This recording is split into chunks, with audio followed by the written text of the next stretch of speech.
Hi dears, this is Maga exercise 4.4ல முதல் கணக்கு முதன்மை மதிப்புகளை காண்க. First one secant inverse of 2 by square root of 3, cot inverse of square root of 3, cosecant inverse of minus square root of 2.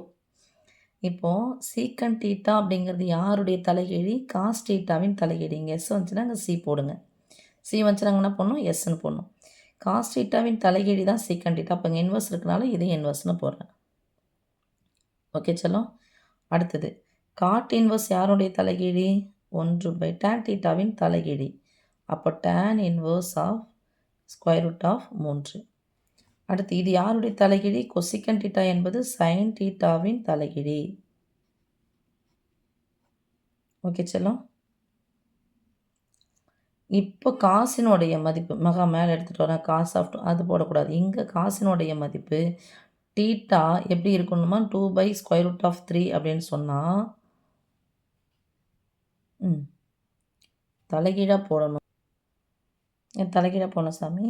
இதுதான் இதனுடைய இது. இப்போ இதுலேருந்து தீஸ் இம்ப்ளைஸ், இங்கே தீஸ் இம்ப்ளைஸ் காஸ் இன்வர்ஸ் மேலே வந்தால் காஸ் தீட்டான்னு எழுதக்கூடாது. இதை தான் தலைகீழாக நம்ம போடணும். அப்போ என்ன பண்ணணும் சாமி? சீக்கன் இன்வர்ஸ் ஆஃப் இல்லைனா காஸ் இன்வர்ஸ் ஆஃப் இதை தலைகீழாக போடுங்க. Square root of 3/2. இது tan இன்வர்ஸ் ஆஃப் தலைகீழ் என்னது? இது கீழே ஒன்றுக்குதுன்னு அர்த்தம். 1 பை ஸ்கொயர் ரூட் ஆஃப் 3. இது என்னன்னு சொல்லுவீங்க சாமி? Sine of minus theta equal to minus sine theta. ஞாபகம் வச்சுக்கோ சாமி. Sine of minus theta equal to minus sine theta. இதை நீங்கள் யூஸ் பண்ண போகிறது இது ஒன்று. ஓகே. ஸோ மைனஸ் இதனுடைய தலைகீழ் என்னான்னு போடணும்? பை ஒன்றுக்கு இது அர்த்தம் தலைகீழ போடணும்னு அர்த்தம். Sine of minus theta equal to minus sine தீட்டாவில் அப்போ மைனஸ் போட்டுட்டேங்க. Sine inverse of 1 by square root of 2 equal to, நான் ஏற்கனவே டேபிள் உங்களுக்கு எழுதி வச்சுட்டேன். நீங்கள் 9th படித்தது தான் சாமி. நீங்கள் ஒரு முறை எழுதிட்டிங்கன்னா இது மாதிரி கணக்கு வரும்போது ஈஸியாகிடும்.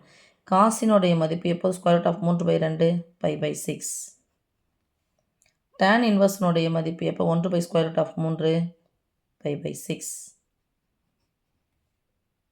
சைனுடைய மதிப்பு எப்போ? 1 பை ஸ்கொயர் ரூட் ஆஃப் 2 π/4. ஒன்றா π/4 பண்ணோம். மைனஸ் π/4. இப்போ எழுதும்போது இங்கே தீஸ் இம்ப்ளைஸ் போட்டு தீட்டான்னு போட்டுக்கலாமா சாமி?